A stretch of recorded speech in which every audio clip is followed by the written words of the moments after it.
Hi, this is Wayne Brown from Life Back on Track. Welcome to the latest episode. Now, I've been sent a question, but before I answer that, I was actually sent another question. This one obviously won't take long to answer, but they asked me, do you do all of that fancy editing when you do your recordings? Do you do multiple takes? Do you pick the best one? Do you edit it together? The answer is no. I don't do any of that. The reason being is I want these episodes that I record to be like a snapshot.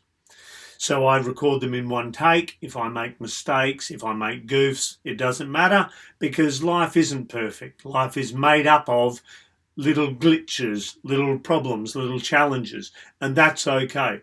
So I believe if I leave it in the episode and you hear it being real, then you hopefully will learn to be a little easier on yourself if you make a mistake, because you hear me making mistakes and realizing that it's okay. It's not the end of the world. So hopefully through my simple recording of these, where I just do a snapshot with how I am in the moment, what I'm thinking about, what's forefront in my thoughts, hopefully that'll get you living a little more in the moment and being more gentle with yourself when and if you make a mistake. So, this next question was sent in by Rachel from Essex in the UK, and she's asking about children doing chores. Now, if you're a parent and you're wondering about this, especially if you've got little kids, absolutely they should be doing chores, because the whole premise of chores is that your children learn how to contribute and be a part of being in that household, being in part of that family that they are in. The other thing as well, if you've listened to one of my earlier podcasts where I talk about one of the major goals of parenting, which is to raise children that are capable, confident and independent, chores contributes to that. So it gives them capabilities. So from a very young age, from the age of 2, a child can learn to put their dirty clothes in the dirty clothes basket. So they can learn very simple tasks that are age appropriate at a very young age and progress up as they get older to more involved ones that take more time, more effort, more skill. So that by the time they move into adulthood, they should basically be able to run a household on their own. They should be able to cook and clean and do all of this stuff and fix stuff. So the other thing that Rachel wanted to know, sorry, forgot her name for a second there. The other thing that Rachel wanted to know was, what's the deal with pocket money? And how do you pick who does what chores and all of this sort of thing? So it depends, of course, on how many children you have and what their age are. So chores always have to be age appropriate. So when they're young, they start off learning how to do things that don't create jobs for other people. In other words, if your child's 2 and 3, like I said, they can put their dirty clothes in the dirty clothes basket. That's a very simple one. I get undressed to have my bath or my shower. I put the clothes in the basket. It's something that's very quick. It's easy. They learn to do that. It's automatic.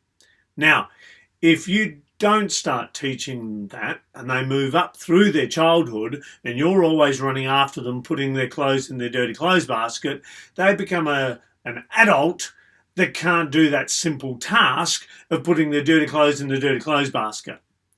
And if they can't do something that simple, anyone who's looking at them as a partner will go, well, if they can't even do something that simple, they're certainly not going to be able to do a more complex task.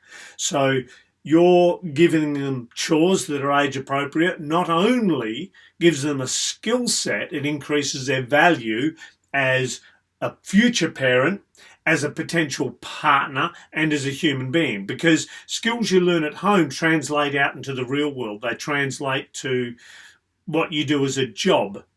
So if you're doing a job and you learn that certain things they just have to be done. You don't think about it. One of the big challenges I used to have was if I was in a workshop and you get people wouldn't put the milk in the fridge. It's like, how can that be difficult? You use it, you put it back in the fridge. I always used to be baffled by that one. So learning those skills starts at a very young age. As they get older, they get a little more complex. They get more time consuming. They're things that take a little longer, like hanging the clothes out on the clothesline. Takes a little more effort, takes a little more attention. So therefore, it's something you don't give to a 2-year-old, you give it to a child that's obviously considerably older. So make sure it's age appropriate. In regards to pocket money, now this is a tricky one that some people struggle with. Some people don't do pocket money at all. That's fine, that's your choice. For me, there's certain chores that are mandatory. You have to do them, you don't get a say in it. It contributes to the running of the household. It includes you as being part of that family. So what you're doing there is you're letting them see that they're a contributing member to the family. They have worth within the family. So things like setting the table for dinner, helping cook, clean up, put your dirty clothes in the dirty clothes basket, that sort of thing are contributing to the running of the household, therefore not negotiable. Okay, you just do them because you do them. Other chores, like if your children decide to wash your car, for example, that's not something that contributes to the running of the household per se. Therefore, you can give pocket money for that.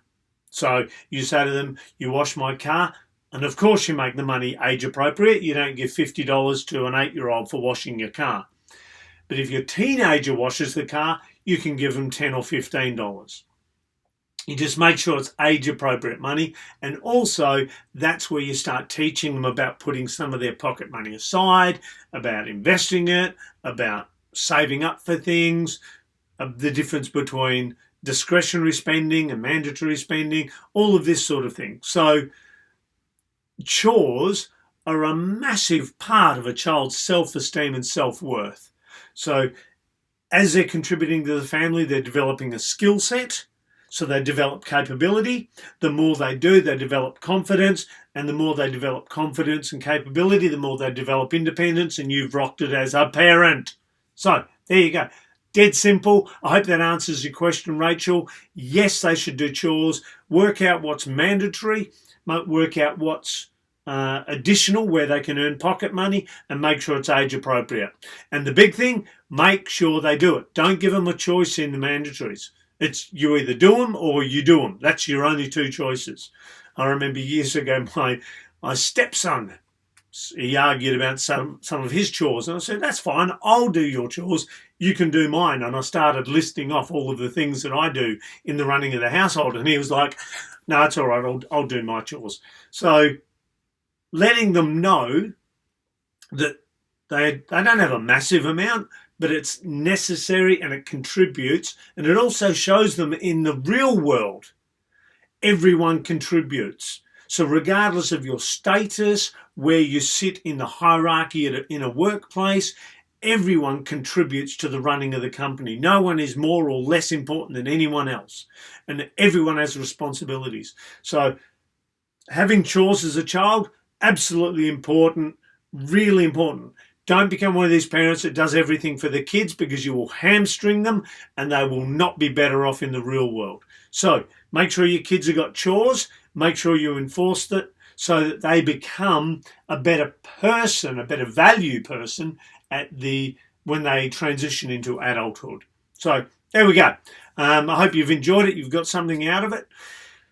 If you've got any other questions you want me to answer, feel free to send them through and I'll keep answering them as best I can. Okay, until the next episode, have a great time, look after yourself, and remember, here's to a good life.